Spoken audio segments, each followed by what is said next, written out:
የአርሰናሉ ባለሀብት ክሮንኬ ስለ አርቴታ የተናገሩት አስገራሚ ነገር። በእርግጥም በአርቴታ ለ3 ዓመት በተከታታይ ሁለተኛ ሲወጣ ጥርጣሬ አድሮብኝ ነበር። ይሁን እንጂ አርቴታ ላይ ተስፋ መቁረጥ እንደሌለብኝ ገባኝ። ከዛም በአራተኛው አደረገው።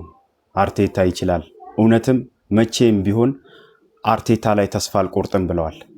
ክሮንኬ በጣም በታጋሽነታቸው ይታወቃሉ። ክሮንኬ በጣም ጸባየኛ እንደሆኑ ይታወቃሉ። አርቴታን ደግሞ የበለጠ ይወዱታል። ይህ መውደዳቸው የበለጠ እንዲጠነክር አድርጎታል። አርቴታ በእውነትም ይችላል። ዋንጫን ሰጣቸው፣ ዋንጫን ሳሙ። እውነት ነው። ክሮንኬ ያደረጉት ነገር በአርሰናል ደጋፊዎች ዘንድም አክብሮትን አስገኝቶላቸዋል፣ አድናቆትንም ተችሯቸዋል። እውነትም ክሮንኬ ጥሩ ሰውና አስተዋይ ሰው ነበሩ። እንደ ሌሎቹ ለምሳሌ እንደ ቼልሲ እና እንደ ቶትናም የተለያዩ አሰልጣኞችን ቢቀያይሩ ኖሮ እዚህ ደረጃ ላይ ደርሱ ይችሉ ነበረ።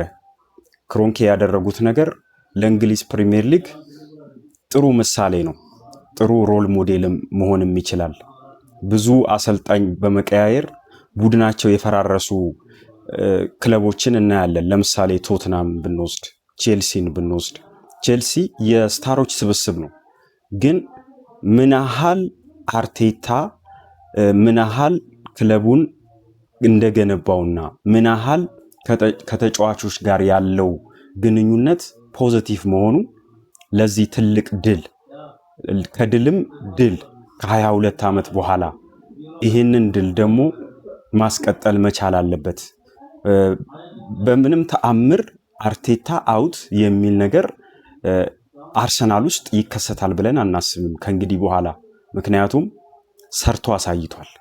ከ22 ዓመት በኋላ የማይታመን ድል፣ ሊያውም አስተማሪውን አሸንፎ አስተማሪውን ፔፕ ጋርዲዮላን አሸንፎ ይህንን ዋንጫ ማምጣት ማለት በጣም ከድልም በላይ ድል ነው።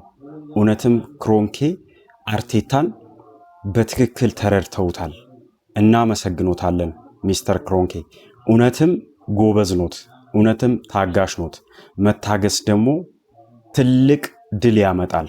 መታገስ ትልቅ ፍሬ ያበላል፣ የበሰለውን ያበላል። አርቴታንም እናመሰግናለን።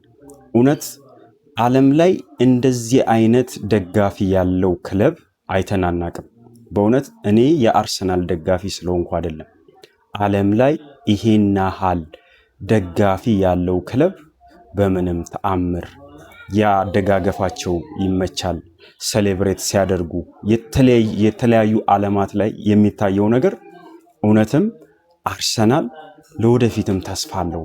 ዋንጫ ሁልጊዜ ቢያመጣ የሚል ያሰኛል። እውነትም ደጋፊውን ሲታይ ደጋፊው ዋንጫ የተራበ ነው። እውነት የዋንጫ ጥሙ ደግሞ ረክቷል። አሁንም ቻምፒየንስ ሊጉን አሸንፎ አርቴታ ድል ታሪክ መጻፍ መቻል አለበት።